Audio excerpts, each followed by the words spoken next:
These time-lapse images were taken over a 23-hour period that began 7 p.m. Monday, June 18, 2012, and ended in the evening on Tuesday, June 19. During this period, 2,100 cubic yards of concrete were placed to form the I-210 Gold Line Bridge superstructure and main crossbeam.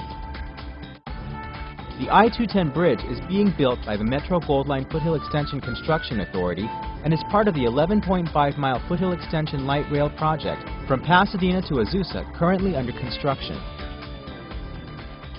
Visit the new Gold Line Bridge Facebook page to learn the latest information about the project. Or you can also view other videos and sign up to receive up-to-the-minute construction alerts to your cell phone at www.foothillextension.org